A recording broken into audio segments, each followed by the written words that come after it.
Құрметті ата-аналар, ұстаздар, міне бүгінгі біздің 21 оқу жылының алғашқы ата-аналар жиналысына қош келдіңіздер.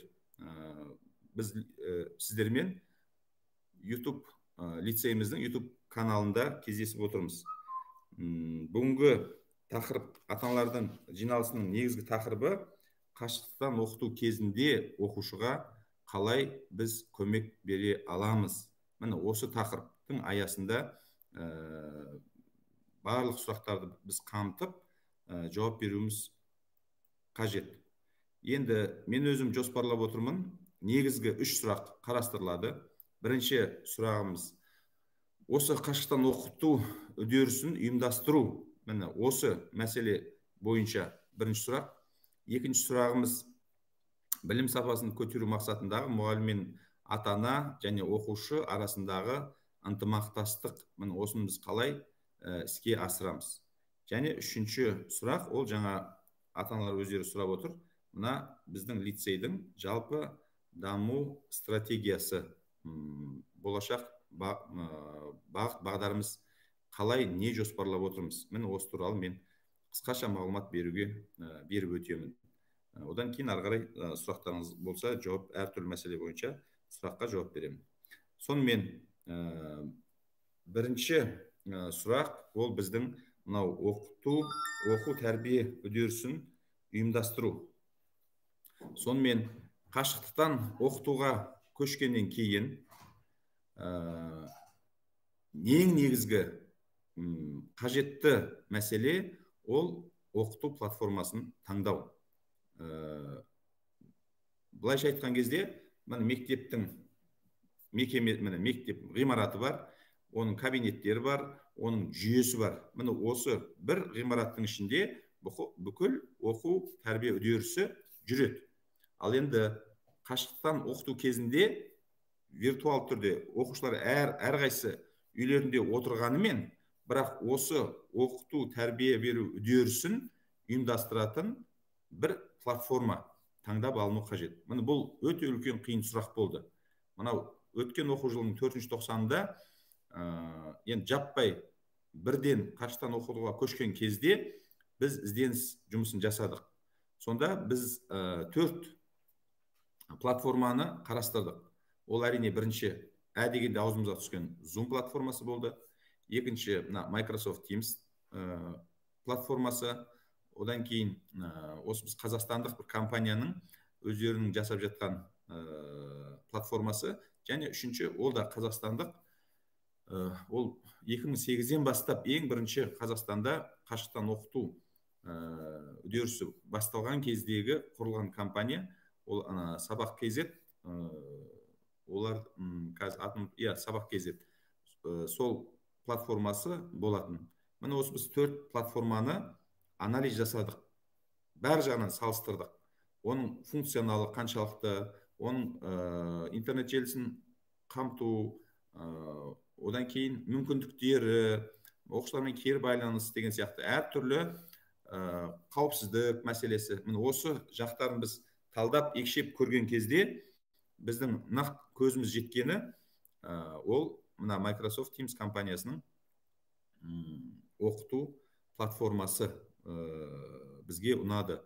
Себебі жан-жақты жетілген, енді барлық жағынан артықшылықтары көп, бірақ та бір қиыншылығы, кемшілігі, яғни мына интернет желісінің өткізу сапасына байланысты. Енді біз Алматы қаласының төрінде, 4G-дің ортасында болғаннан кейін, біз қалада, ауылда, немесе қаланың шетінде интернет байланысы төмен жерде орналасқан жоқ, қаланың дәл ортасында. Енді қаланың әкімшілігі, президентіміздің ақ үйінің ортасында тұрған мектеп болғаннан кейін, бізде оқитын оқушылардың барлығы дарынды, мамандандырылған лицейдің оқушылары болғандықтан, оларға деген ата-аналарының, яғни ұйымдастырып берген мүмкіншіліктері, яғни орысша айтқанда безлимитный, шексіз интернет желісін қамтамасыз етіп бере алу мүмкіндігі толық шешілген деп қарастырып, осы біз бір ауыздан Microsoft Teams платформасын таңдадық. Және осыған біз үйрендік. Ойлаңыздар, бұл да оңай шаруа емес мұғалімдер үшін. Мысалға, көлік жүргізетін адамдар болса, түсінеді, ең алғаш көлікті жүргізген кезде қандай қиыншылықтар бар. Теория тұрғысынан білгенімен, оны іс жүзінде асырған кезде ол қаншама психологиялық, қаншама әртүрлі қиындықтарға душар боласың. Міне тура осы сияқты үлкен бұл барьер. Әсіресе мынау тәжірибелері көп, мынау жастар үшін қиын емес. Енді жасы келіп қалған мұғалімдер үшін мына өзін жеңіп, психологиялық тұрғыдан толық осы платформаға кіріп, меңгеріп, сабақ жүргізу, ол түсіну керек. Ол өте үлкен жұмыс, өте үлкен біліктілікті, еңбекті, қажырлықты қажет ететін мәселе. Сондықтан мен сіздердің көздеріңізше, сіздердің аттарыңыздан да міне өзіміздің осы ұжымның мұғалімдеріне үлкен рахмет айтқым келеді. Мынау демалыс отпуск кездерін аянбай, міне осы қашықтан оқыту, осының ішіндегі мына Teams бағдарламасын, платформасын меңгеруге көп еңбек етті. Әлі де еңбектеніп жатыр. Мына бүкіл қалада хаос, қала емес, бүкіл республикада хаос, қиыншылық болып жатқан кезде біз алғашқы бірінші, екінші, үшінші күндер ғана бізде қиыншылықтар болды. Яғни оқушылар тарапынан, мына кестені құру тарапынан осы платформаға үйрену. Ал енді екінші аптадан бастап, Құдайға шүкір деп айтайын, бәрі идеалды 100% болмаса да 80-90% біздің оқу үдерісіміз жүйелі түрде жұмыс өзінің жолын тапты. Және де қазір жүйелі сабақ жүріп жатыр. Дегенмен де әлі үйренетін, әлі біліктілікті көтеретін мәселелер өте көп. Сондықтан мына келесі екінші сұрақта көтерілетін мәселе, бұл жақта бір жақты ғана мұғалімдерге байланысты емес, бұл екінші жақ, мына сіздерге де байланысты көп нәрселер бар. Міне сол туралы әңгімелесетін боламыз. Сонымен біз Microsoft Teams платформасын таңдадық. Осы платформада біз жұмыс жасаймыз. Яғни бүкіл кесте, кабинеттер, мұғалімдер, оқушылар барлығы да осы платформада. Мен өз тарапынан қатаң тыйым салдым барлық мұғалімдерге. Ешқандай тапсырма, ешқандай басқа іс-шара басқа платформада өтуге болмайды. Ешқандай WhatsApp, немесе Zoom, тағы басқа платформалар пайдаланылмайды. Тек қана, мысалға, ата-аналармен, тіпті ата-аналар жиналысының өзімен бұйрық бердім. Ертең күні осы Teams платформасында жүргізесіңдер деп. Енді мына бір конференция болып қалады, немесе бір шұғыл бір мәселелер болып қалған кезде ғана Zoom-ды пайдаланатын болмаса, ал енді оперативті жеке қарым-қатынас, ата-аналармен мынандай қарым-қатынас чатта, WhatsApp-ты пайдаланатын ғана болмаса, барлық мынау мектептің оқу тәрбие үдерісі осы Teams бағдарламасының аясында өту тиіс. Себебі барлық мүмкіндік бар. Яғни мұғалім тапсырмасын алдын ала жүктеп бере алады. Онлайн тікелей өзінің шеберлігіне сай интерактивті сабақ өткізе алады. Оқушыға тапсырманы берді, оқушы тапсырманы осы Teams'қа. Teams'тің ішінде де чат бар. Teams'тің чатына емес, нақты берген тапсырмаға тікелей жауап беріп, кәдімгі өзінің журналы бар, әрқайсының міне солай кері байланыс жасап, және де оның бір жақсы барлығы хронометражы сақталып отырады. Қай уақытта кірді, қай уақытта тапсырды, қанша адам кірді, тапсырманы кешігіп тапсырса, қанша уақытта кешігіп тапсырды, және оған комментарий жазылып, оның барлығы, былайша айтқан кезде оқу үдерісін жүргізу толық бұл жерде жақсы шешілген. Мен жаңа ғана ұлттық университетте болдым. кәдімгідей үлкен қылып әңгіме айтып отыр. Біз сол қашықтан оқытуды студенттермен жүргізіп жатырмыз деп. Енді сұрасам, қай платформа деп? Teams. Осы ұлттық университетінің студенттері де міне осы Teams платформасында мысалға қашықтан оқытып жатыр екен. Сондықтан, құрметті ата-аналар, біліңіздер, ертеңгі күн әр сыныптың сынып жиналысы болады. Міне осы сынып жиналысына да сіздер өздеріңіздің балаларыңыздың логин парольдары арқылы кіріп, жиналысқа осы Teams бағдарламасына қатысатын боласыздар. Кабинетке келген кезде де, мектепке жиналысқа келген кезде де, актовый залда, міне мен қазір жүргізіп жатырмын актовый залда. Ал енді сынып жиналысын сіздер әрқайсыңыз өз сыныптарыңызға, кабинеттеріңізде барып өткізесіздер. Міне сол сияқты сіздерде балаларыңыздың логин парольдарын алып, кіріп, сынып жетекшілерімен сынып жиналысын өткізесіздер. Міне бір жағынан сіздер де өздеріңіз, міне балаларыңыз қалай кіреді, оқушымен, мұғаліммен қалай кері байланыс жасайды, міне осының бәрін өздеріңіз көргендеріңіз абзал. Ол оңай шаруа емес. Осында білім саласында қызмет жасап жүрген ата-аналар болса, мамандар болса, оны әрине өте жақсы түсінеді. Ал енді одан бейхабар ата-аналарға ол оп-оңай сияқты болуы мүмкін, ар жағында отыр да сабақ өткізе берді деп. Ол оңай нәрсе емес. Мен жаңа айттым ғой, бірінші мысал, еш уақытта машина айдамай, міне алғаш рет көлікке отырып, көлікті айдаған кезде қандай қиыншылықтар туады?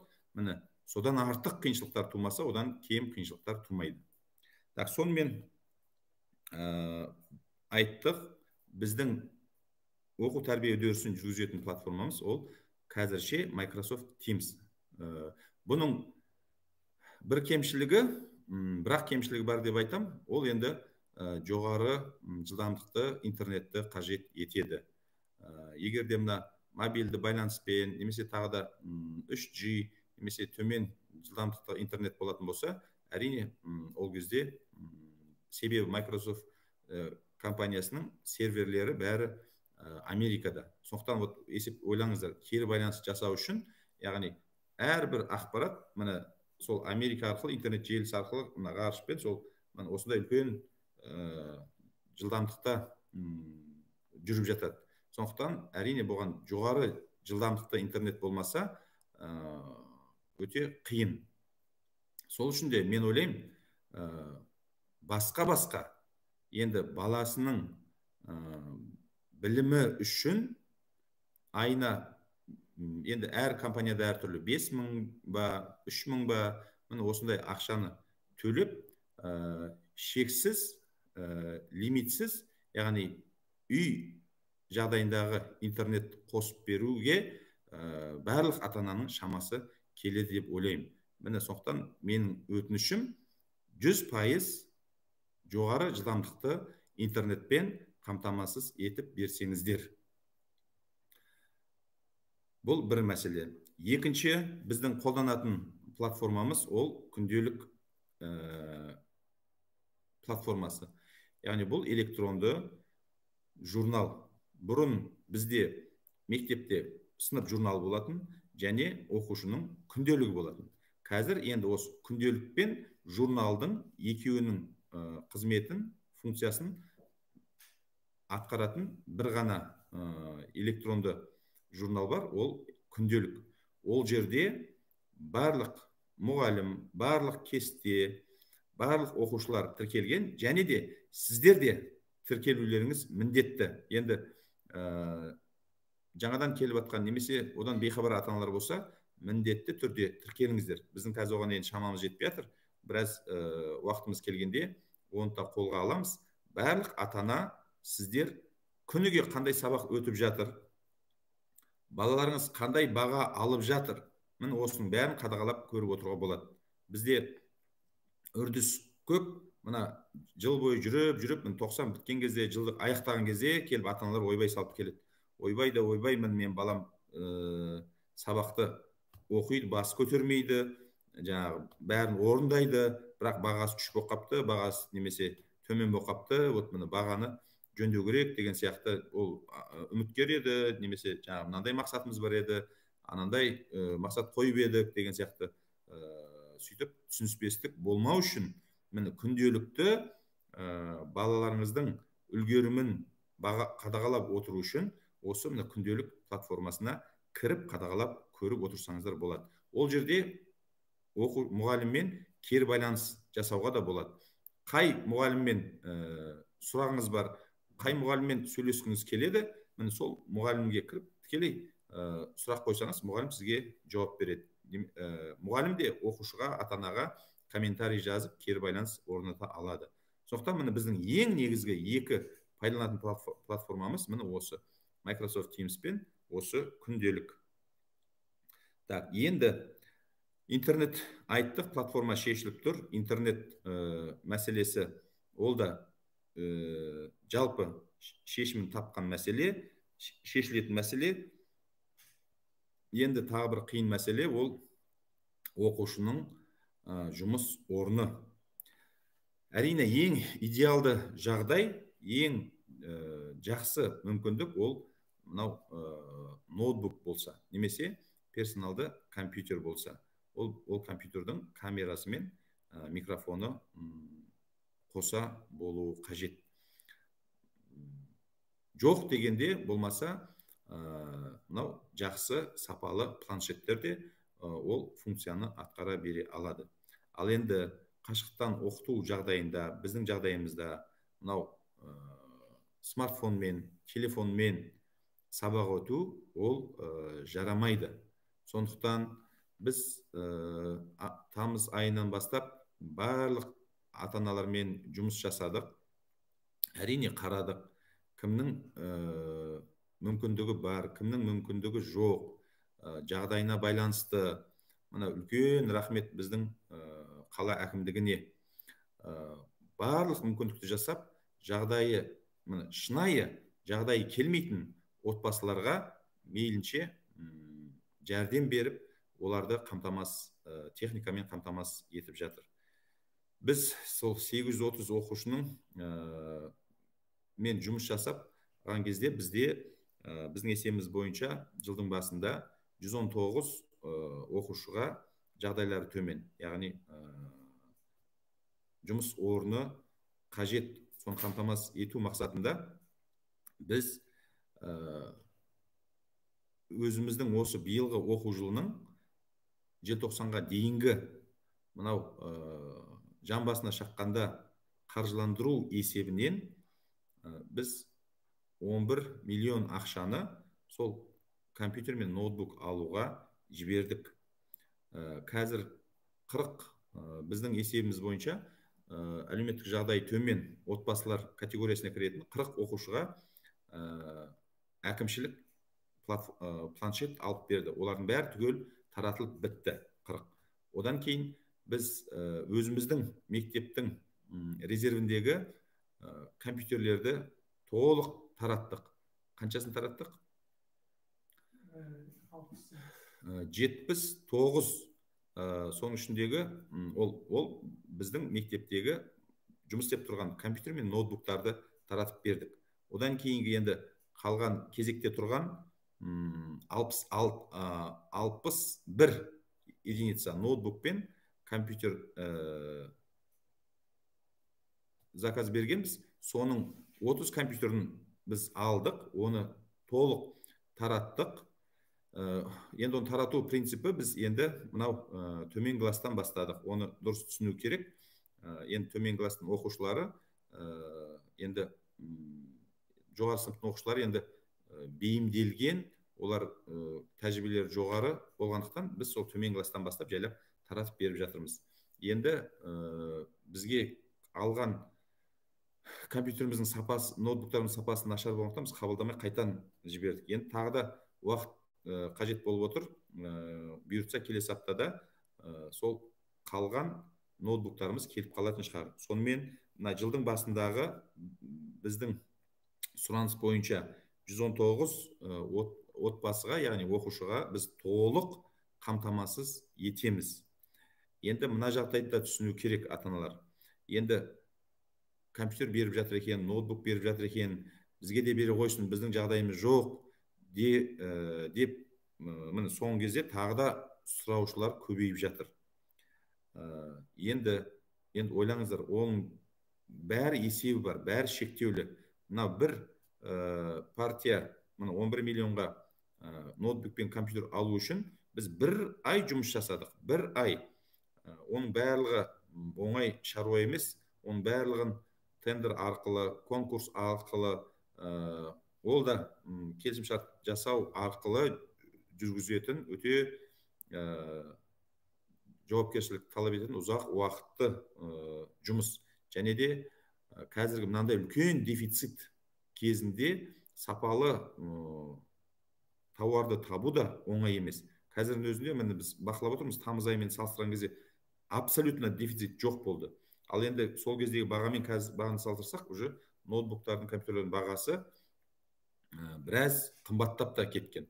Сондықтан бұған түсінушілікпен қарау керек.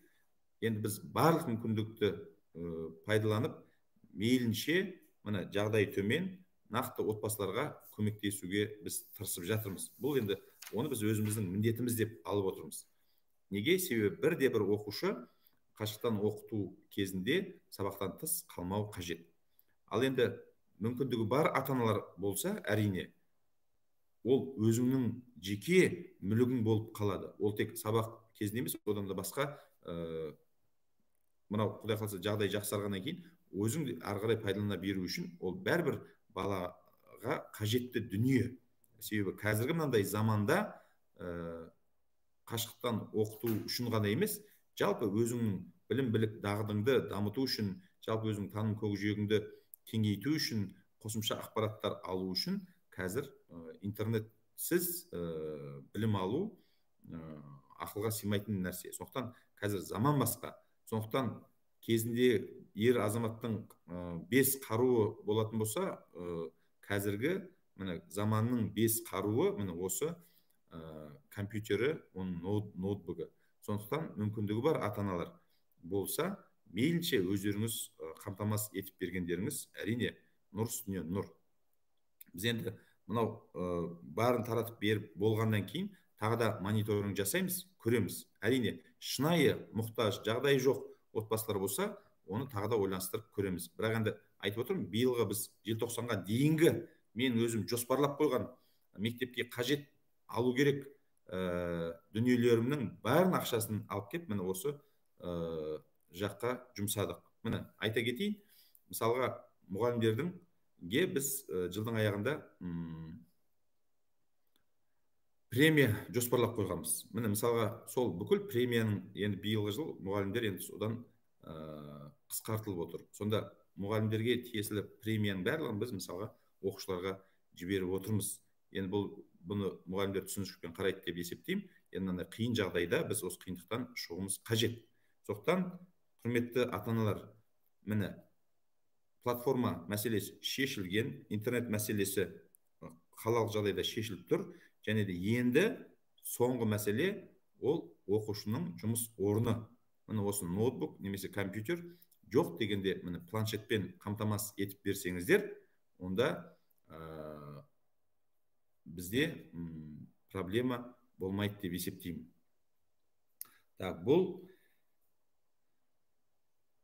оқу үдерісін ұйымдастыруға байланысты қажетті шарттар.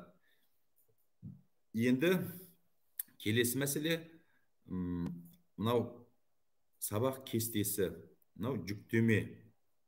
Міне осы мәселелерде көп сұрақтар туындап отыр. Енді өздеріңіз білесіздер, мемлекеттік стандарт бойынша әр сабақтың ұзақтығы 40 минут. Бірақ та тапсырма берілген, мынау әдістемелік нұсқау хатта бізге айтылды, мынау қашықтан оқыту кезіндегі екі түрлі оқыту, синхронды және асинхронды.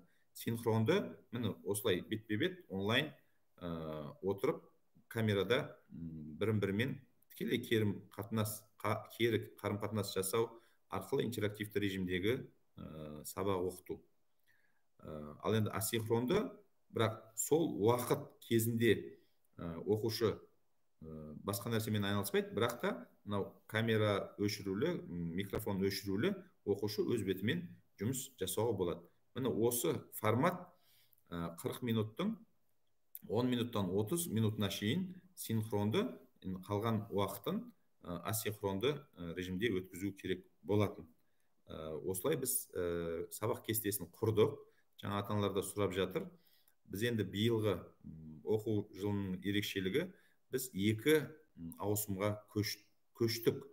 Екі ауысымда оқуымыз керек. Яғни 5-6 сынып түс қайта, ал қалған жоғары сыныптар таңертең түске дейін. Алайда біз енді қазіргі қашықтан оқыту жағдайын ескере отырып, мейлінше кестені ыңғайлы жасап, барлығын осы бір ауысымда оқытуға реттеп сыйдырып отырмыз.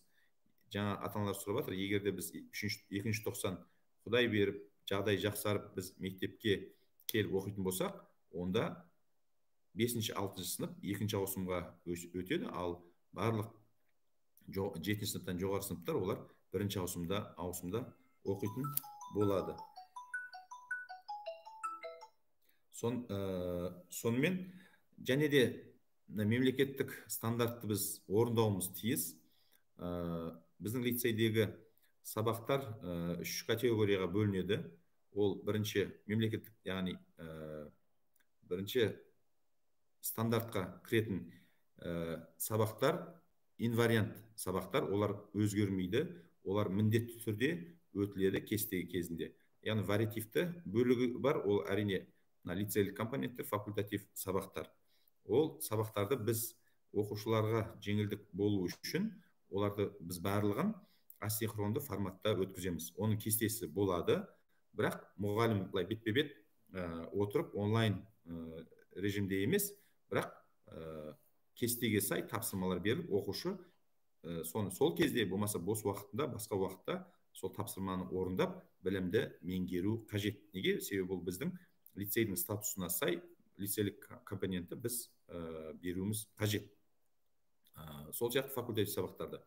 Ал енді 3-ші категория, ол әрине біздің үйірме жұмыстары. Ол сағаттарда беріліп жатыр. Сондықтан мен үйірмеге қазір соңына қарай тағы да тоқталамын. Қандай үйірмелер бар екен? Ол сабақтардың барлығы да қашықтықтан өтіледі. Ол әрине сабақтан тыс, бос уақытта, сабақтан кейінгі уақытта бөлек кесте жасалынады. Міне оларда онлайн режимде жүргізілетін болады. Міне жалпы бірінші сұрақ бойынша менің айтайын деген мәселелерім міне осы. Енді мен ұмытып кеткен, ескеріп айтылмай қалған мәселе болса, оны сұрақ ретінде қойсаңыздар болады. Енді келесі сұрағымызға көшейік. Ол өте ең маңызды сұрақ. Ол жаңа айтып өттім, үштік одақ немесе оқушы, ата-ана және мұғалімдердің ынтымақтастығы. Себебі ынтымақтастық болмаған жағдайда біз білім сапасын көтеру, былай тұрсын, сол деңгейді ұстап қалу, біз сол мемлекеттік стандартты орындаудың өзі оңай болмайды. Теледидардан көріп жатсыздар, республикадағы болып жатқан қандай қала-қоларда бәрінде біз көріп отырмыз. Тіпті сабаққа да бармай отырып жатқан, сабақты өтпей жатқан қаншама жағдайлар бар. Біз енді лицей деген атымыз болғандықтан, мамандандырылған болғандықтан, біз барлық жағынан біз алда, барлық жағынан сапалы қызмет жасауымыз керек. Оқушыларымыз да соған лайықты білім алу қажет. Ал енді ол сапаны ұстап тұру, жаңа айтып өттім, бір ғана мектептің мұғалімдердің бір жақты шамасы жетпейді. Сондықтан бұл жерде ата-аналардың, сіздердің көп көмектеріңіз қажет.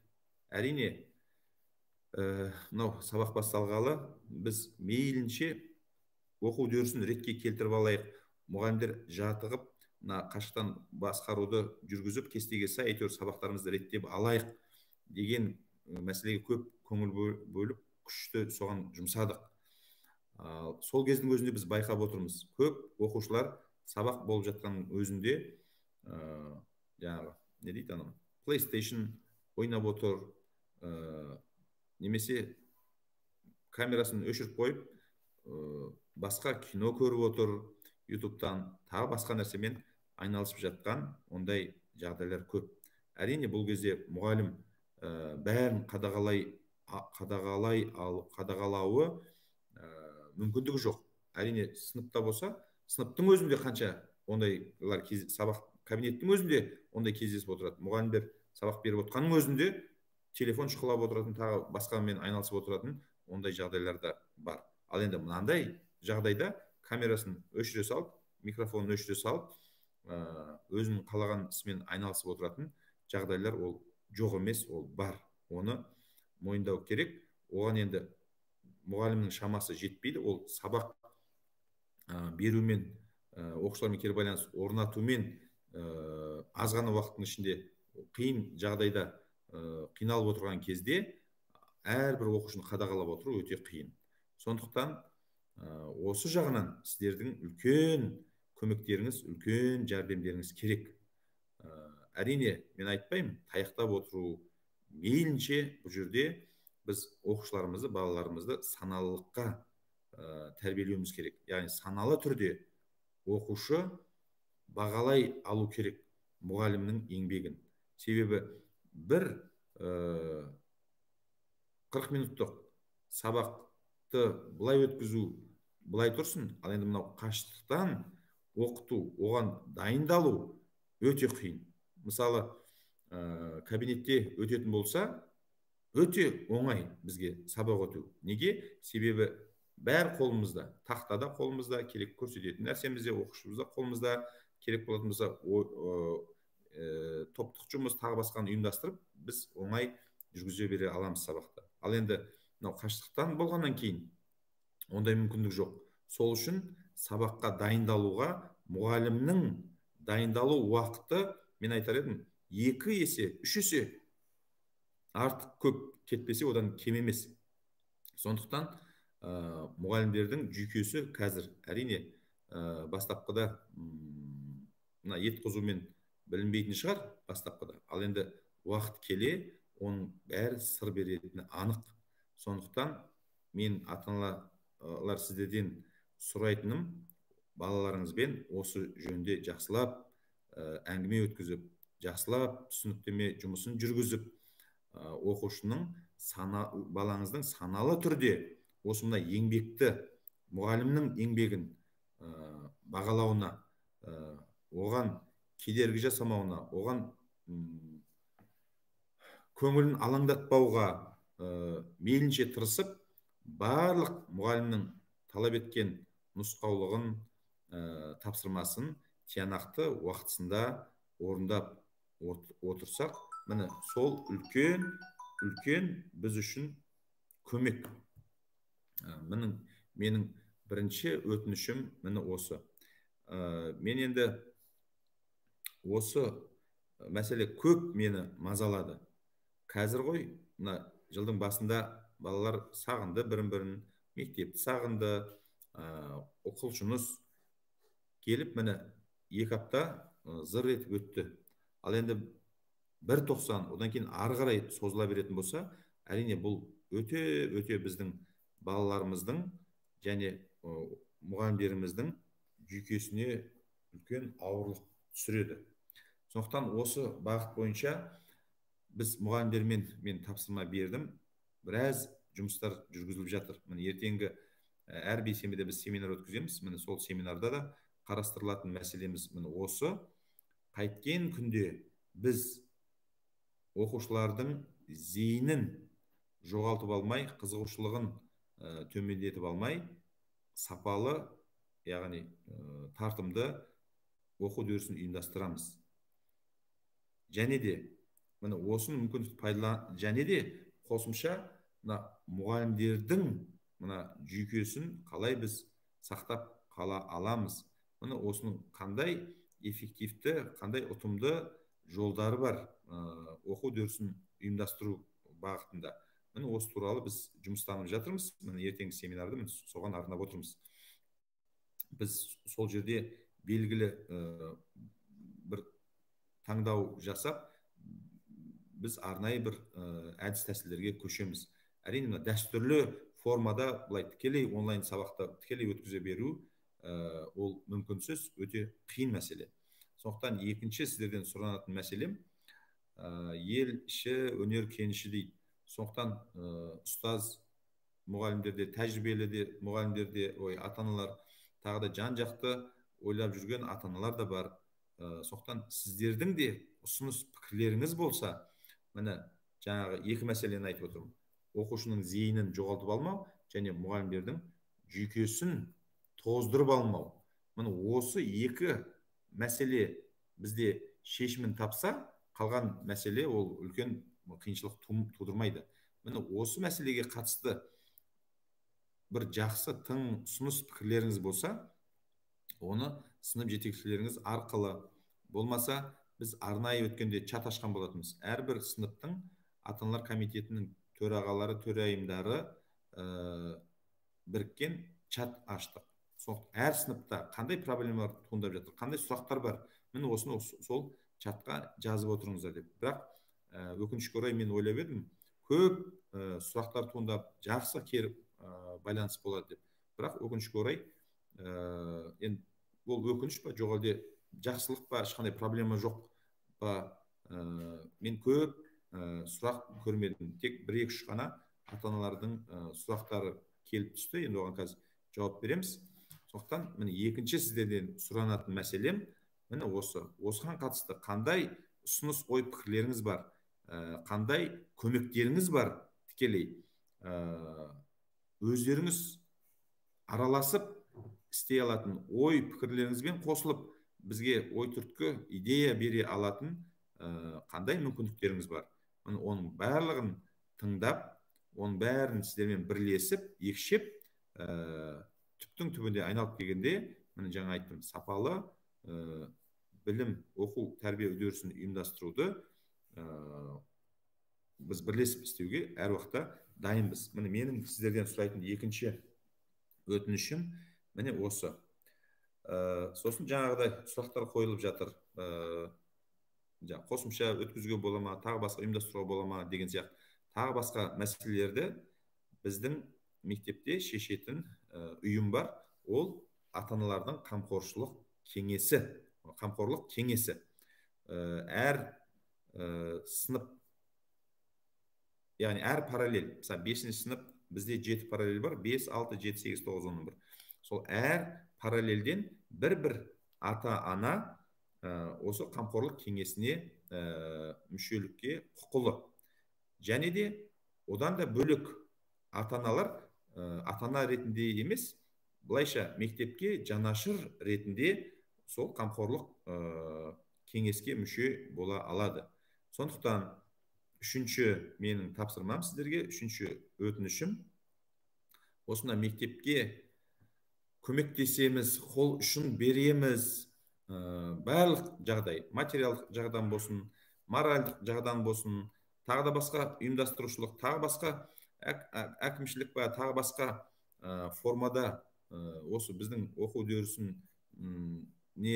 сапасын көтеруге, материалдық базасын күшейтуге, тағы басқа мәселелерге көмек бере алатын компаниялар бола ма, жоқ жеке тұлғалар бола ма, міне осындай азаматтар болса, оларды біздің осы қамқорлық кеңесіне мүшелікке шақырсаңыздар болады. Біз әр 90-да бір рет отырыс жасап, осы мектептің стратегиясын, осы мектептің ішкі әртүрлі мәселелерін осы қамқорлық кеңесінің аясында талқылап шешетін боламыз. Біз енді қазір тізімін өткіздік. Былтырғы қамқорлық кеңесінің тізімін биыл енді әртүрлі өзгерістер болады. Көшіп кетіп атқан, келіп атқан, немесе жұмыс ауысып атқан сияқты жағдайлар болады. Соған қарай биылғы қамқорлық кеңесінің отырысын келесі алдағы апта немесе бір аптадан кейінгі аптаға жоспарлап отырмыз. Соның отырысына атсалсам деген ата-аналар болса, нұр үстіне нұр, біз олармен жұмыс жасауға әр уақытта дайынбыз. Сондықтан бұл қамқорлық кеңесінде мектептің ішіндегі барлық стратегиялық мәселелер, барлық түйінді мәселелер осы қамқорлық кеңесінің аясында қаралып шешімін тауып отырады. Так, сонымен екінші мәселе міне осымен тәмам. Сонда екінші мәселенің түйіні, қазақ бәрін бір сөзбен түйіндеген ғой. Қазақта сөз бар: сіз болайық, біз болайық, бәріміз жабылып қыз болайық деп. Сол сияқты міне сіздер ата-ана болып, біздер мектеп болып бірлесіп жұмыс жасасақ, бізде нәтиже болады. Так, енді үшінші мәселе, ол әрине мен өзіме сұрақ ретінде қойдым. Ол мына біздің жаңадан келіп жатқан ата-аналардың сұрағы болса керек: мектептің бағдары қандай? 2009 жылы, осыдан 10 жыл бұрын мектеп ең алғаш құрылған кезде менің қолымда тек мектептің жарғысы бар. Я бір мұғалім жоқ, я бір оқушы жоқ.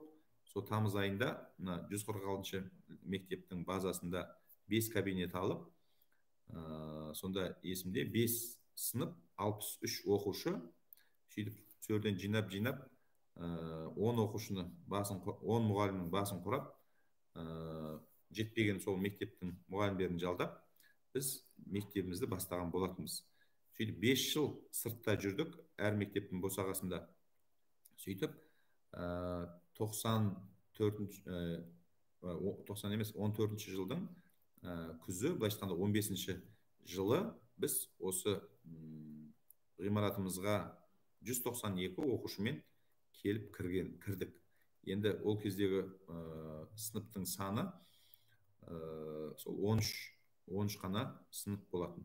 Ал енді қазір, міне Құдайға шүкір, 31 сынып, 832 оқушы, 80 мұғалім жұмыс жасайтын осы қаладағы бел ортасындағы мектеп деңгейіне жетіп отырмыз. Ол баста лицейді құрған кездегі менің мақсатым, стратегиям қазақтың ұлттық инновациялық мектебін жасасам деген мақсатпен мен осы мектепке басшы болып келдім. Әлі де осы мақсатымнан тайған жоқпын. Осы бағытта жұмыс жасап жатырмын, жұмыстанып жатырмын. Соқтан дұрыс түсіну керек. Қазір міне былтырдан бері біз мектебіміз жан басына шаққандағы қаржыландыру формасына өтті. Яғни біздің қаржылық мүмкіндіктеріміз кеңіп жатыр. Оқушы көбейген сайын бізде қаражатта көбірек болады. Соның аясында біз материалдық базамызды күшейтуге, тағы да басқа да жұмыстарды жүргізуге көп мүмкіншіліктеріміз бар. Ол туралы мен енді нақты келесі алдағы толығырақ көбірек нақты істелініп жатқан жұмыстар туралы айтып жатармын. Оны мен қазір көп тоқталмаймын. Мен қазір тек қысқаша тоқтағым келіп отыр. Сондықтан біздің лицей мамандандырылған статусы болғандықтан ең негізгі біздің миссиямыз болашақ осы Қазақстанның ең маңызды стратегиялық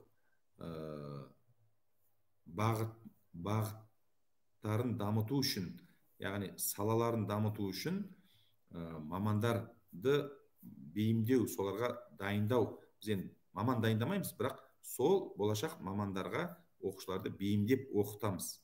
Міне сөйтіп мен 3 бағытты таңдап алған болатын. Ол физика ғарыш бағыты, химия биология бағыты және IT бағыты деп.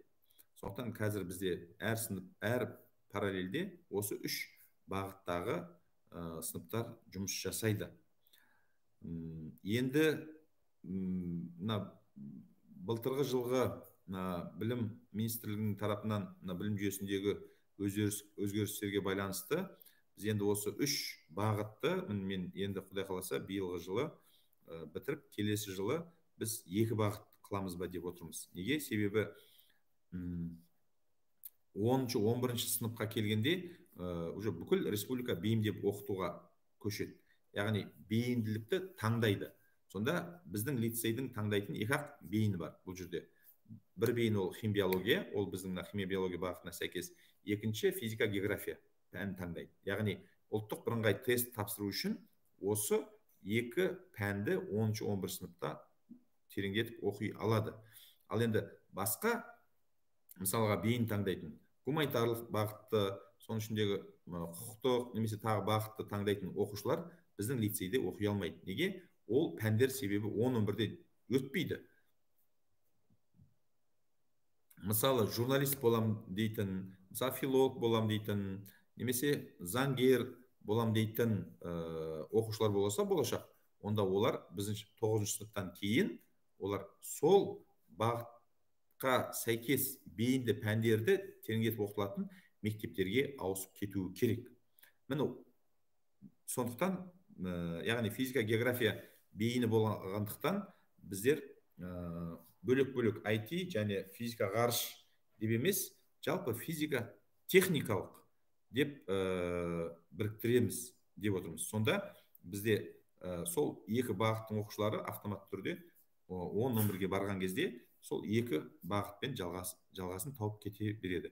Ал енді ішкі мазмұнына келген кезде жаңағы IT бағыт болсын, жаңағы физика ғарыш болсын, оның біз мазмұнын бір-біріне жақындатып жасататын боламыз. Сонымен мен жаңа айтып өттім, мектептің негізгі стратегиясы ол ұлттық инновациялық мектеп жасау.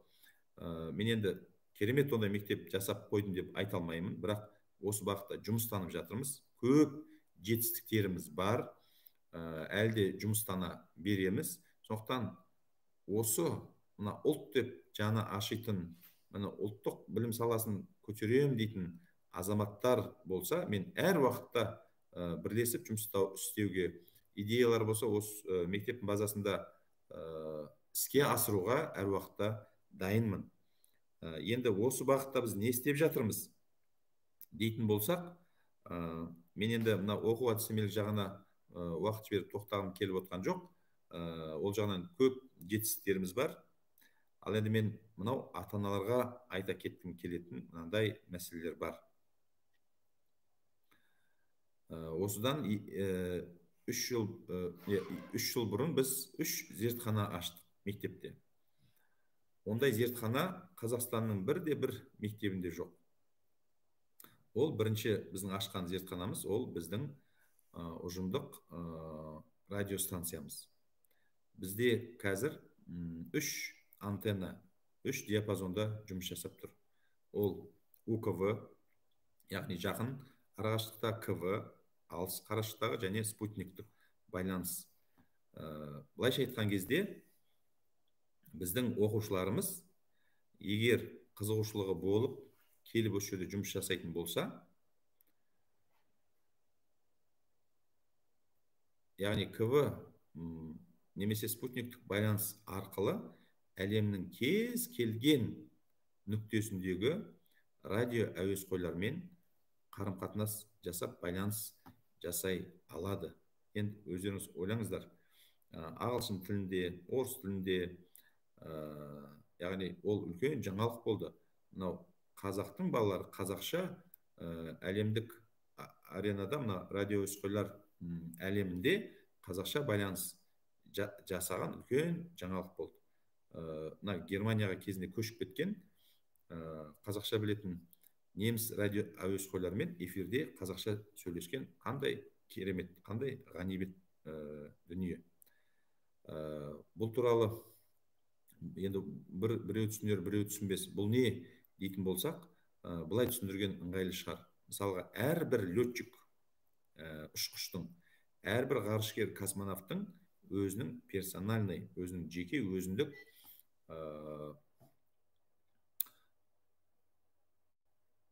қазақша айтқан кезде өзінің радио әуесқойлар әлемінде сөйлесетін өзінің жеке коды, яғни жеке паролі, пароль деуге келмейді, өзінің жеке қазір есіме түскен кезде айтам, соны жеке әркімнің өзінікі болады. Міне сол парольді алу оңай нәрсе емес. Осылардан өту керек. Ол белгілі бір дағдыларды позывной, орысша позывной деп аталады. Енді қазақша атын есіме түсіре алмай отырмын. Жеке позывной болады. Міне сол позывной арқылы кез келген әлемнің нүктесінен, кез келген өзі қажет еткен радио әуесқоймен байланыс жасай алады. Ол әсіресе экстренный жағдайлар болсын, немесе тағы да басқа жағдайларда ғарышкерлермен ұшқыштардың бәрінде өзінің жеке, ол өмір бойы өзінің жеке, оны сол позывной арқылы кім екенін, қайдан екенін, оның бәрін анықтауға болады. Міне осы позывнойды алу үшін оқып, білім білік дағдысын дамытып, эфирге шығып, сол тілде, міне әртүрлі тіл бар. Мына қарым-қатынас сөйлейтін тіл бар. Мысалы, программированияда бағдарламалау тіл бар, нұсқаулардың да өзінің тілі бар деген сияқты әртүрлі өздеріңіз білесіздер тілдер бар. Ал енді мынау радио әуесқойлардың әлемінде осы позывной арқылы қарым-қатынас байланыс жасайтын тіл бар. Міне осы білімді білік дағдыны бере алатын бізде ұжымдық радиостанция жұмыс жасап тұр. Егер де мен айтам, айналайын, қазақтың балалары егер осы мектепте өзге ұлттың балалары оқитын болса, олар осы жерде қонып, осы жерде жүріп, осыны үйреніп, осымен айналысар еді. Ал енді өкінішке орай, біздің қазақтың санасы, менталитеті міне өте қиын. Өкінесің. Біздің ойымыздың бәрі, біз тез әйтеуір жеңіл ауырдың үстімен, ауырдың үстімен, жеңілдің астымен өтіп, әйтеуір тезірек білім алсақ, бір оқуға түссек, бір сөйтіп айлығы көп, бір әйтеуір жұмысқа тұрсақ, соның ішінде прокурор болсақ, немесе әкім болсақ, немесе бизнесмен болсақ, финансист болсақ, заңгер болсақ деген сияқты, міне осындай менталитет біздің санамызда толып қалған. Ал енді қазір ол әлем кетті, ол дәуір кетті, ол дәурен кеткен жоқ, келмеске кетті. Қазір тіпті басқа дәуір, басқа заман, басқа әлем, басқа уақыт, басқа талап міне келіп отыр. Міне қазір міне ғылым мен техниканың заманы келіп отыр. Міне сол ғылым мен техниканы меңгеретін заман міне біздің лицейде міне осы жасалынып отыр. Міне біздер 5-ші классқа келген оқушылардың бәрін апарып қайта таныстырып, көрсетіп, қызықтырып, осыны үйреніңдер, осыны меңгеріңдер деп айтамыз. Бірақ көреді, біледі, ой керемет дейді, бірақ біздің қазақтың балалары аяқ баспайды, оған аяқ баспайды. Сондықтан құрметті ата-аналар, осы жағын ойлаңыздар. Балаларыңызды жеңіл ақша тауып, бастық болсам, елді үстінен басқарсам бір деген сияқты түсінікпен емес, керісінше бізге қазір заңгерлердің түкке керегі жоқ. Қазір бізге финансистердің түкке керегі жоқ. Қазір өздеріңіз білесіздер, тіпті қазір міне банктердің бәрі қысқарып жатыр, болашақ тіпті банкте болмайды. Барлығы блокчейн технологияға көшкен кезде ешқандай банктың қажеті болмай қалады. Қазір сондай заман келе жатыр. Қазір міне IT-дің заманы, техниканың заманы келе жатыр. Сондықтан осы нәрсені меңгеру керек, осы нәрсені игеру керек, осы нәрсеге кәдімгідей көз майын тауысып, уақытын жіберу керек. Міне осыны меңгерсе, болашақ міне ақпараттық технологиялардың тізгінін ие бола алатын маман болады. Әйтпеген жағдайда міне бүкіл технология, бүкіл құрал сайман бәрі бізге шетелден алып келінеді. Яғни біз шетелге тәуелдіміз. Ал тәуелділік ол бізді алысқа алып бармайды. Егер біз егеменді ел боламыз десек, егеменді еліміздің буынын бекітеміз, және оны мәңгілік қыламыз дейтін болсақ, онда міне осы салалардың бәрін біз меңгеруіміз қажет. Сондықтан міне балаларыңызды міне осыған үндеп, осыған тәрбиелеп, міне осының қадірін, қолда бар алтынның қадірін түсінуге үгіттеңіздер. Керек па? Бірігіп келіңіздер. Бірігіп үйренсеңіздер де болады. Міне біздің ұжымдық радиостанциямыз кез келген уақытта ашық, және де кез келген уақытта жұмыс істеуге толық мүмкіндігіміз бар. Бірақ мысал айтайын. Мысалға, осыдан 2 жыл бұрын Аэроғарыш комитетінің төрағасы келді бізге. Ол кезде 40 шақты оқушы сол үйірмеде жұмыс жасап отыр. Сонда мен айттым, бізге біздің оқушыларымыз қазір Арктика мен Антарктидада ғана қалды, байланыс жасамаған. Басқа әлемнің 6 құрлығының барлық радиоскойлармен біз уже қарым-қатынас жасадық десем, жаңағы қазір атын ұмытып тұрмын. Сол радиоскоймен айналысып жүрген оқушым біреу. Ағай, біз уже Арктикамен де байланыс жасадық, тек Антарктида ғана қалды деп айтып тұр. Сонда міне қараңыз, сотовый телефон емес, тағы ғарыштық байланыс емес, жай ғана радио байланыспен бүкіл әлемнің кез келген нүктесімен байланыс жасауға болады. Бұл жерде мақсат құр байланыс жасау ғана емес қой. Байланыс жасау арқылы сен техниканың тілін, осы мәдениетін, оның жұмыс істеу принципін, және жалпы әлемді басқаша көзқараспен тани аласың. Яғни өте үлкен бұл пайда. Міне бір ұжымдық радиостанцияның төңірегінде қаншама әңгіме, дүниелер айтуға болады. Сосын екінші мәселе,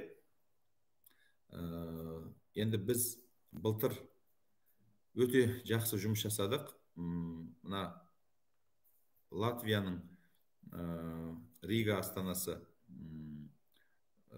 ұлттық техникалық университетімен келісімшартқа отырдық.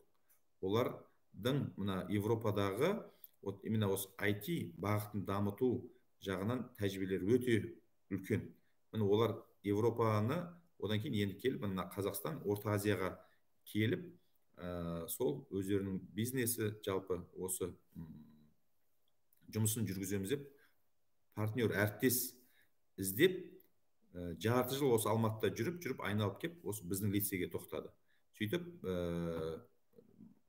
наурыз айында бізге толық бір кабинет, конструкторлық бюро және робототехник кабинетін тегін сыйлаймыз, және сіздермен бірге әріптес ретінде жұмыс жасаймыз деп келісімшарт жасаған болатынбыз. Сөйтіп, міне деп жұмыс істеп, біраз жұмыстар жүріп жатқан кезде, мынандай жағдай, келеңсіз жағдай болып, қолымыз байлау болып қысқарып қалды. Айтпеген жағдайда біз сол конструкторлық бюрода әртүрлі инженерлік жобаларды іске асырмақшы едік. Но ол оған қарап тұрған жоқ, бірақ біз физиология институтының мен келісім шартымыз бар. Ол жерде жұмыс жасап тұрған конструкторлық бюро бар. Ол жердің маманы Манат аға деген Түйенбаев. Өте білікті маман. Өте керемет өнер тапқыш. Біздің қазақта өнер тапқыштар өте көп. Но бірақ осы электроника саласындағы өнер тапқыш ондай бірен саран. Міне сол Қазақстанда деп айтайын, бір 2-3 сондай маман болса, соның біреу осы бізде үйірме сабақтарын жүргізеді. Міне мен былтыр айтып жүріп, айтақтап жүріп, жалынып жүріп, ата-аналарын жеке-жеке әрқайсысын шақырып, оларды бір кәдімгідей тіпті сөз де таппай отырмын. Бір жалынғандай болып, міне осындай жұмыс жасаңдар, осындай жоба жасаймыз деп айтып жүріп, бір 10 шақты жобаны іске асырдық, бастадық. Бірақ ол жобаны жасау үшін, ол инженерлік нақты бір жобаны іске асыру үшін, оны кәдімгідей білекті сыбанып тұрып, ана ойын күлкін бәрін қойып келіп оқып өзі паяльникті алып құрастырып қолмен жасайтын жұмыс. Ал енді біздің бір 30 шақты оқушы қызығушылық танытып жасаймыз деп келіп, конструктор бюроға келіп алып, бәрі міне бір-біріне қарап, міне сен жасайсың ба, мен жасайсың ба, қайтып істейміз. Міне осындай. Сондықтан біздің жоспарлаған біраз жобаларымыз іске аспай тұр, бірақ Құдайға шүкір, арасында кәдімгідей ықылас танытып жұмыс істеп жүрген де оқушыларымыз бар. Сондықтан, құрметті ата-аналар, менің айтатыным, біздің ата кәсібіміз кезінде мал шаруашылығы болатын болса, міне қазіргі біздің кәсібіміз міне осы электроника, міне осы инженерлік жобалар болу керек. Оны біз әрине әр сабақтың аясына біз сыйдыра алмаймыз, но бірақ та осы мектептің аясында міне осындай мүмкіндіктер туғызып жатырмыз. Сондықтан бұл жерде біріншіден оқушының ықыласы, оның талабы, одан кейін еңбексүйгіштігі қажет. Міне соны оқушының бойына сіңіру керек. Міне оқушымен бірге міне ата-ана осыны сезініп бірге жұмыс жасау керек. Міне сонда ғана нәтиже шығады. Одан кейін тағы да оны да мен ауыз толтырып айтқым келеді. Жарқынбек деген ағамыз бар. Бұл кісі енді бұл нағыз легенда деп айтуға болады. Бұның енді тәжірибесін қасында жүріп алу, енді ол шын бақыт. Әрбір оқушы үшін шын бақыт. Неге? Өздеріңіз ойлаңыздар. Кезіндегі Королевтің конструкторлық бюросы не жасады? 12 жылда, яғни соғыстан кейінгі быт-шыт болған мемлекеттен 12 жылдың ішінде ғарыштық державаға көтерілді. Оны ғарыш кемесін жасап шығарды. Міне сол Королевтің конструкторлық бюросында 10 жыл жұмыс жасаған тәжірибесі. Мына Казатомпромның кезінде 26 үлкен заводтарын салған кездегі негізгі жобалаушы жұмысын атқарған. Мына Байқоңырда ұшу айлағында міне жұмыс істеген өте тәжірибелі маман.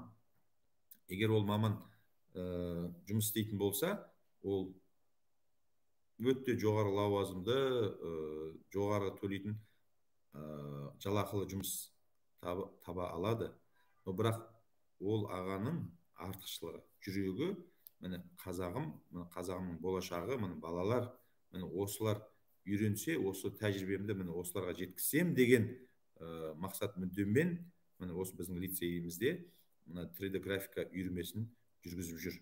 Міне осыдан 2-3 жылға бұрынғы оқушылар білет, үйірмедегі оқушылар. Міне 1-2 ай, 3 айдың ішінде міне оқушылар кәдімгідей үлкен бір қалашықтың жобасын көтеріп, онда да қазақы колоритпен салынған міне жобаларды мысалы көтеріп, әрбір оқушы өзінің жеке болашақ коттеджін кәдімгідей жобалап, міне сондай жұмыстар жасап жатыр. Міне ол да былайша айтқан кезде ол ағаға қол жетпейтін адам болу керек. Бірақ өкінішке орай оның бәрін мен отырып, болашақ кім боласың, архитектор болсаң, онда мынаған бар деп отырып, міне жұмысымыздың міне жүріп жатқан сиқы міне осы. Сондықтан бұл жерде, құрметті ата-аналар, мен хабардар етіп жатырмын. Сол қолда бар алтынның қадірін міне сіздер сол түсініп балаларыңызға жеткізсеңіздер. Тағы да ауыз толтырып айтатын тағы да 2 маманымыз бар. Ол Айболат робототехника және Ержан деген ағамыз бар, радиотехника жүргізеді. Міне Айболаттың жап-жас болса да, міне 2 жыл жұмыс жасады. Былтырғы міне республикада ең престижный дейміз ғой, мына Робоком сайысынан міне соның оқушылары міне республикадағы ең бүкіл ниш қатысқан, КТЛ тағы басқа мектептер қатысқан сайыста гран-приді бірінші орынды міне сол Айболаттың біздің оқушыларымыз жеңіп алды. IT университетінің грантын алды. Міне сондықтан өте тұйық, өте қарапайым болса да, бірақ берері көп, оқушылармен өте үлкен жұмыс жасап жүрген мұғаліміміз бар, Айболат. Ол робототехникадан. Және де жас балалармен робототехника жүргізетін Рая апайымыз да бар. Сондықтан осы үйірмелер жұмыс жасайды. Және міне Ержан ағайымыз радиотехникамен айналысады. Мына бүкіл робототехниканың, бүкіл электрониканың, автоматизацияның негізі осы мына радиотехникадан басталады. Міне осыдай үйірмелер бізде міне жұмыс жасайды. Сондықтан міне нағыз болашақ маман болам дейтін болса, онда мемлекеттік стандартта берілетін оқу бағдарламасында берілетін білім ол жеткіліксіз. Міне өзінің білім білік дағдысын міне осындай жобалармен, үйірме жұмыстармен шыңдау қажет. Мен енді IT сыныптарына сабақ беретін информатика мұғалімдерге мен тапсырма бердім. Біз қазір қарастырып жатырмыз. IT сынымда оқитын бірде-бір оқушы жобадан тыс қалмау керек. Міне mesela жаңа айтып отырмын, инженерлік жоба жасау үшін, робототехника жүргізу үшін, радио үйірмесін жүргізу үшін, ол үшін үлкен база керек, жағдай керек, мүмкіндік керек. Оның өзі Құдайға шүкір міне жасап жатырмыз. Оның бірақ қадірін біліп жатқан, жаңа айттым ғой, оқушы аз. Ал енді IT жобаларын іске асыру үшін ешнәрсе қажет емес. Міне жақсы қуатты ноутбугың немесе компьютерің болса, интернетің болса болды. Яғни кез келген мобильдік приложение ма, қосымша жоқ сайт па, немесе тағы басқа бағдарламалар ма жасауға толық мүмкіндік бар. Бұны енді біз хаосты түрде жаппай жүргізбейміз. Мен мына ұлттық университеттің технопаркімен келісімшарт жасап отырмын. Ол жерде үлкен технопаркты кәдімгі үлкен жақсы жобалар жұмыс жасап отыр. Мықты мамандар бар. Осы алдағы аптада біз солармен бірігіп, осы жобалық жұмыстарды қалай ұйымдастырамыз, осы аясында әңгімелесіп бір мәмілеге келеміз. Міне сөйтіп барып IT, міне 7-ші сыныптан бастап IT бағытындағы оқитын оқушылар міндетті түрде қосымша жобамен айналысатын болады. Біз енді оны жүктей алмаймыз, міндеттей алмаймыз. Ол оқушының қызығушылығына байланысты. Біз мейлінше мүмкіндік туғызып, оларға бағыт бағдар беріп жүргізе аламыз. Сондықтан бұл да құлақтарыңызға алтын сырға, құрметті ата-аналар. Ал енді химиология сыныбында, ғарыш сыныбында оқитын оқушылар міне осы жобаларға толық қатыса алады. Ешкімге шектеу жоқ. Міне осыған орай айта кеткім келетін, Қазақстандағы ең үлкен робототехника және 3D графика инженерлік жобалар сайысы өтетін жарыс, ол мына Алматы қаласының әкімдігінің ұйымдастыратын техкап сайысы. Міне әр жылы сәуір айында өтетін. Міне биылғы жылына пандемияға байланысты өтпей қалды, бірақ арғы жылы, яғни былтырғы жылы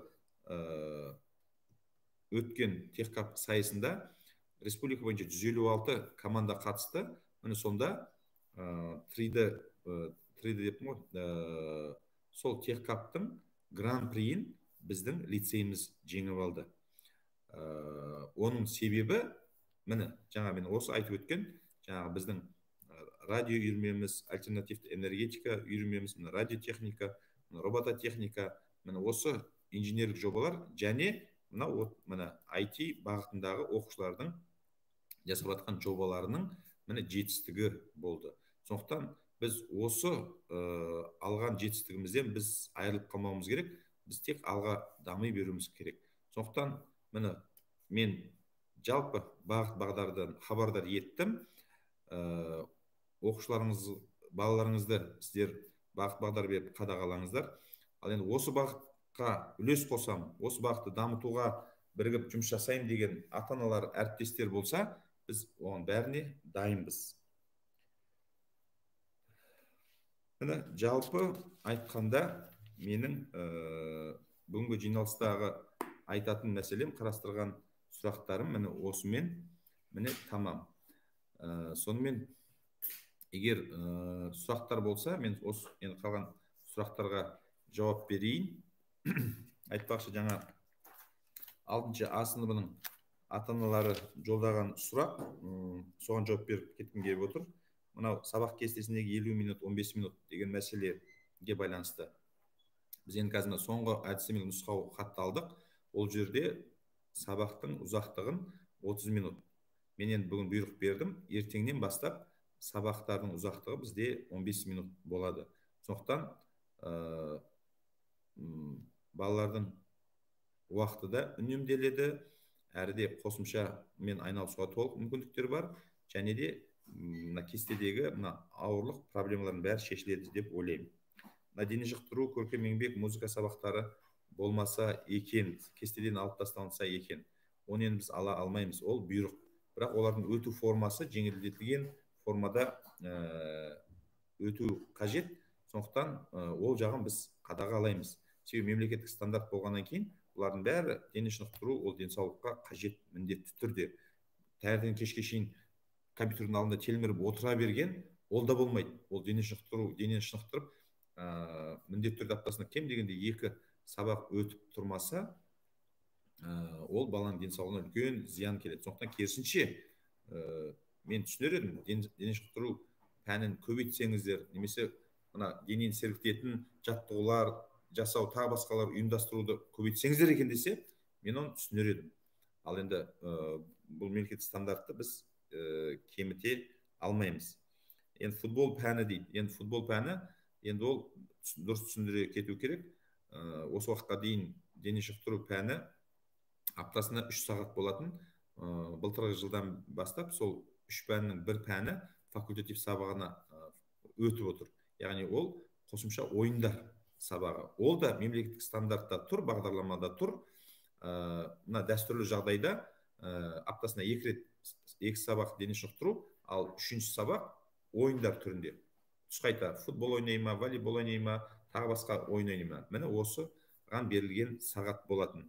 Енді оның қалай бағдарламада болғаннан кейін оны енді мұғалімдер өткізіп жатқан шығар, бірақ қандай формасы қалай болу керек, оны біз қарастырып, әрине тиімді жағына көшеміз.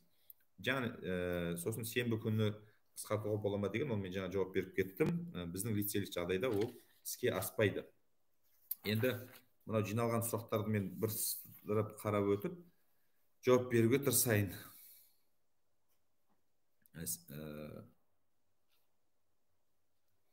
Радиостанция балалардың денсаулықтарына зиян келтірмей ме?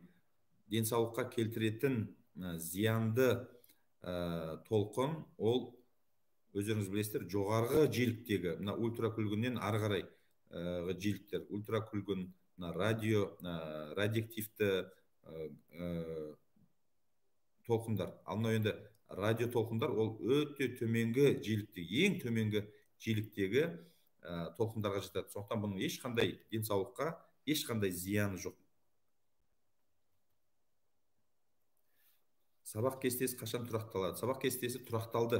Міне біз осы сенбі күні біз күнделікті перезагрузка жасадық, толық кестенің барлығын ауыстырып қайта салдық. Енді кесте өзгермейді, Құдай қаласа. Биыл бітіретін түлек, сіз айтқан бағыттар бойынша физика, географияны биыл таңдай ала ма? Олар енді таңдап қойды ғой. Биылғы бітіретін түлектер бізде 10 сынып, 11 сынып қазір 2 бағытта оқытылып жатыр. Міне химиология бағыты және физика, география. Болды, басқа маман, басқа бейін жоқ бізде. Былтыр инженерия үйірмесі болған, биыл үйірме болады ма? Иә, ол жаңа айтып өттім. Манат ағайдың альтернативті энергетика инженерлік жобалар үйірмесі жұмыс жасайды. Бірақ енді соның айттым ғой, жаңа қадірін білсе оқушыларымыз. Сабақ басталса, балалар қай сменада оқиды? Жаңа айттым. Балалар кешке дейін сабақта отырады.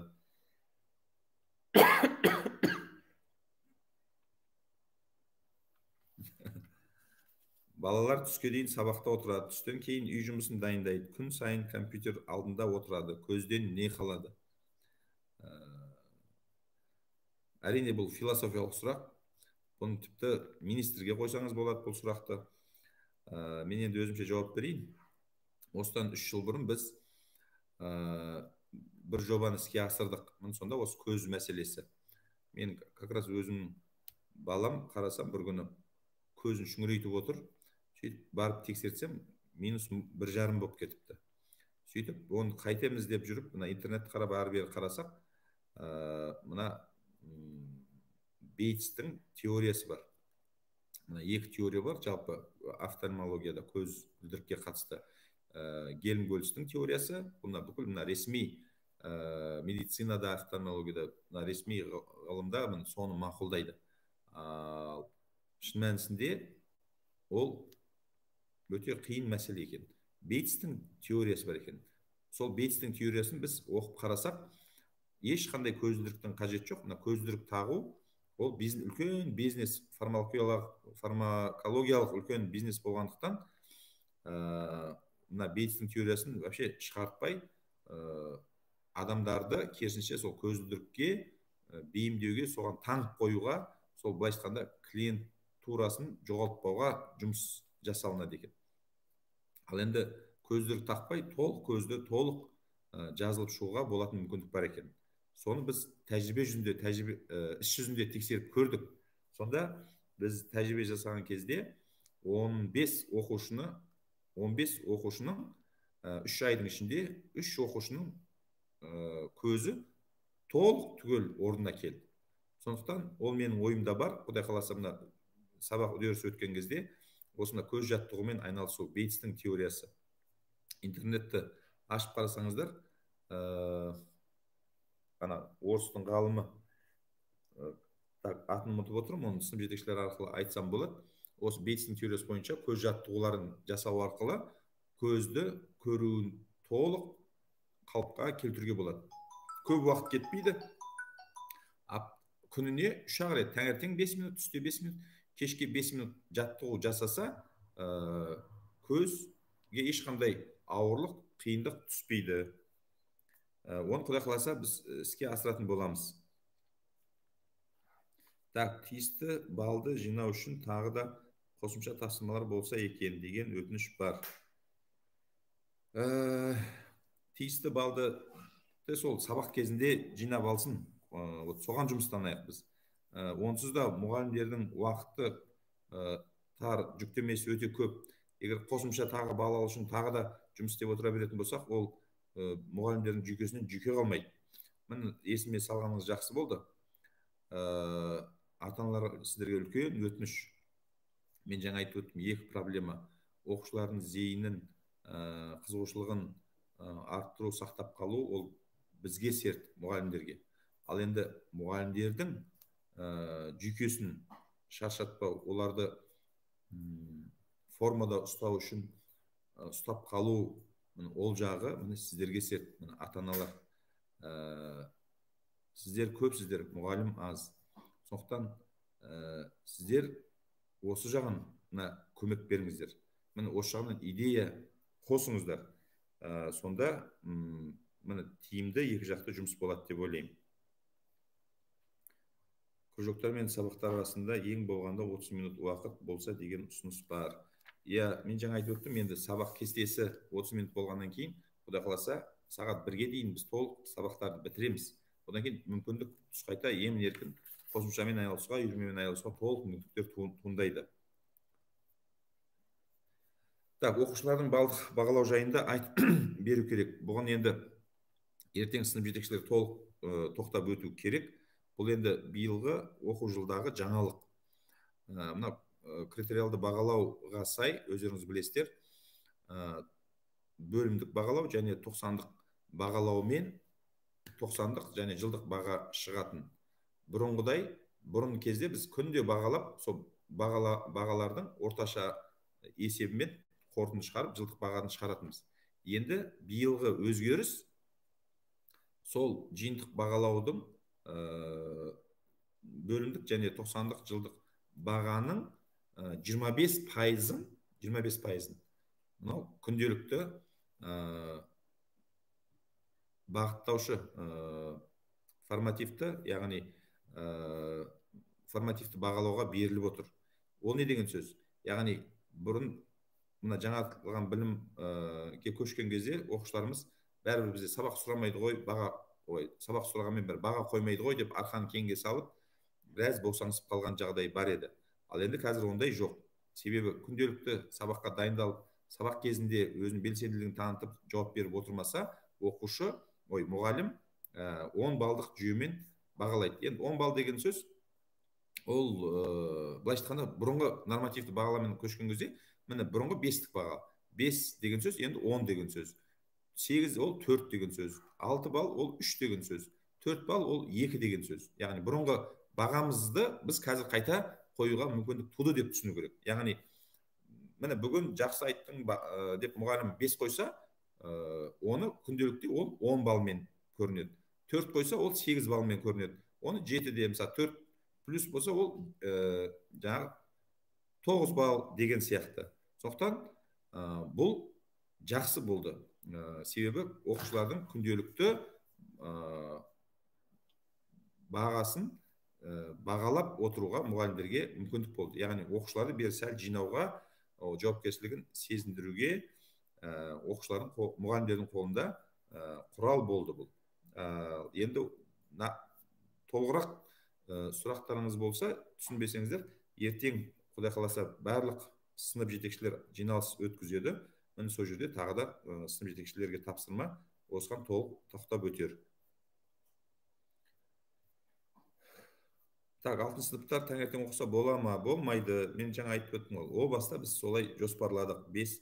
Енді ол Құдай қаласа мына дәстүрлі оқуға көшкен кезде үйірмелер офлайн өтуге бола ма? Офлайн деген нәрсе жоқ. Тек жекелеген жағдайларда ғана бір мұғалім, бір оқушы болып, жеке бір сондай мәселелер болған кезде ғана болмаса, офлайн жағдайында қазір мүмкіндік жоқ. Мектепте қосымша сабақтар болсыншы, мұғалімдердің уақыты жоқ, олардың ешқандай жауап алмадық. Қосымша сабақтар болсыншы деген сөз мен жаңа айтып өттім. Сіздерден ұсыныс туу керек, сұраныс. Сол сұранысты біз қарап, қамқорлық кеңесінде қарап, егер сол жерден келісім алып жатсақ, ары қарай іске асыруға болады. Ал біз өз бетімізше, сіздер ауызша айтқаннан біз ондай нәрсе жасай алмаймыз. Бәрі заң аясында жүру керек.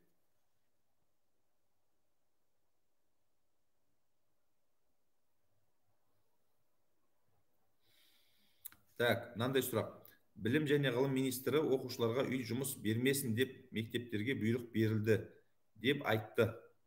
Неге мұғалімдер үй жұмысын беріп жатыр? Сонда құрметті ата-ана осы сұрақты қойып отырған.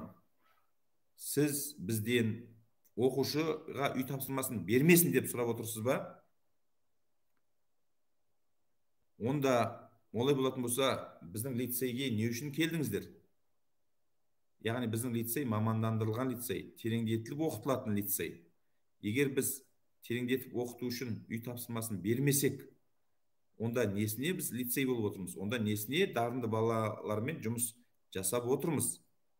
Ол әрине мен министрдің айтқан теріске шығармаймын.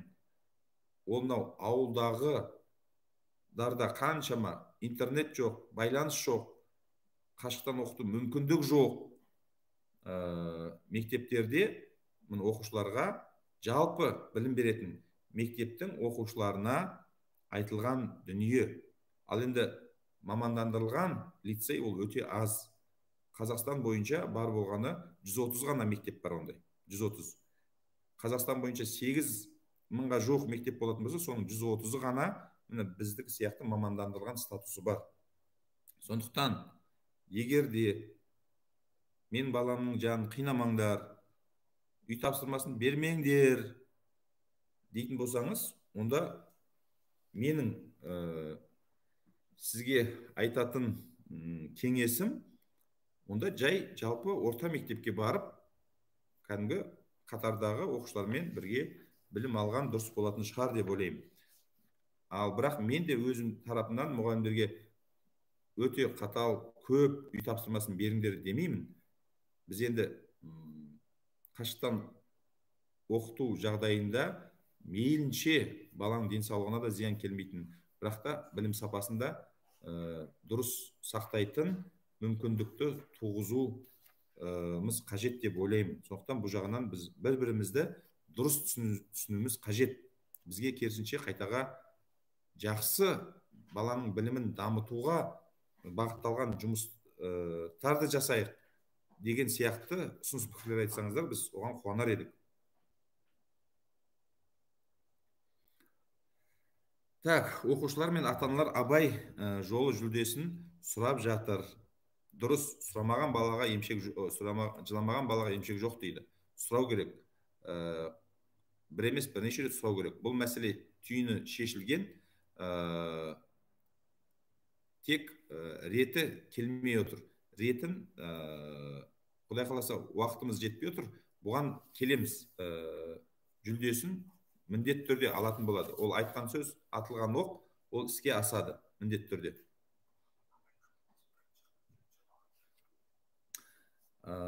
Міне, рет келгенде айта кетейін, менің сөзім, мен ата-аналар жиналысында айтамын деген болатынмын. Бірақ енді оны ресми түрде құттықтаймыз біз.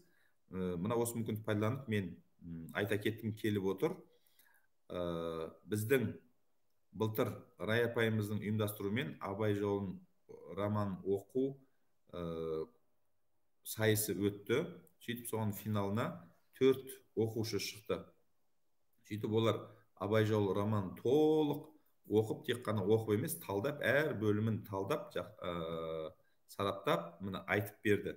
Сөйтіп, міне Мұқан Асқар 10-шы әсініп 1-ші орын, және Жасұзақ Айтөре 10-шы сынып екеуі 1-ші орын деген марапатқа ие болды. Ал 2-ші орынға Әбденбаева Алтынай 10-шы Б сынып және Ахметқазы Сымбат 10-шы А сыныбы. Бұларға біз қаржылай жүлде тағайындадық. Оны мен бас тартпаймын.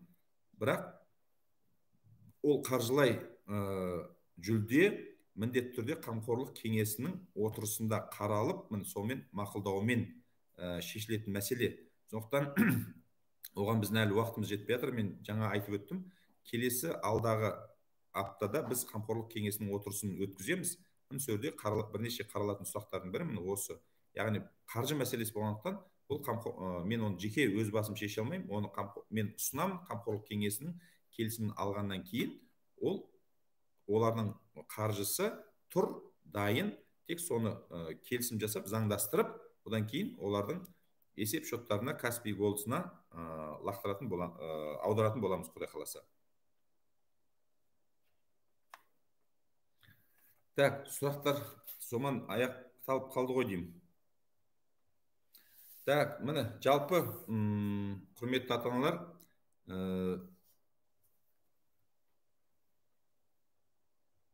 мен өзімнің айтам деген сұрақтардың бәрін айтып өттім.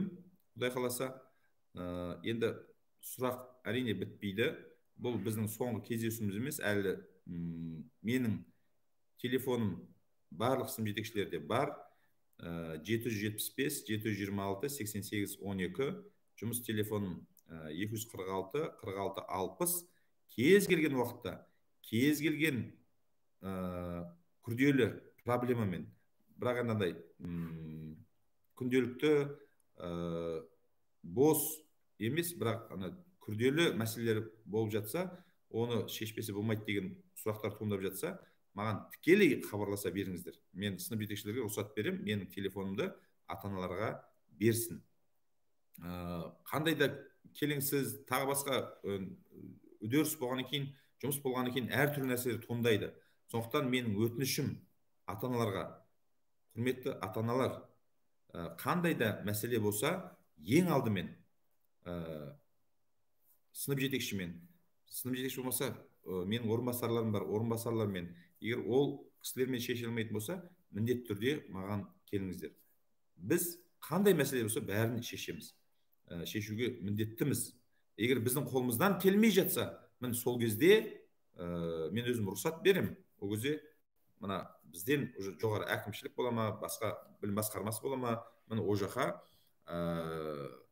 жүгінсек болады. Ал былай өз беттеріңізше тікелей мынау жаман үрдіс қазір, мына әлеуметтік желі деп кез келген мәселені сыртқа әлеуметтік желіге немесе тікелей әкімшілікке, білім басқармасына міне осындай болып жатыр, осындай болып жатыр деген нәрсе бізде ол жаман әдет, жаман іс әрекет. Сондықтан ондай жаман іс әрекеттен аулақ болайық. Өзіміздің ішкі мәселемізді барлығын өзіміз шешеміз. Менің есігім қашықтан оқыту болса да күніге ашық, таңертең кешке дейін мен осы жұмыс орнындамын. Сондықтан кез келген сұрақ бойынша телефонмен байланыссаңыздар болады, немесе мектепке тікелей келіп менімен жүздесіп шешсек болады. Сондықтан міне осы жағынан мен сіздерді ынтымақтастыққа міне шақырамын.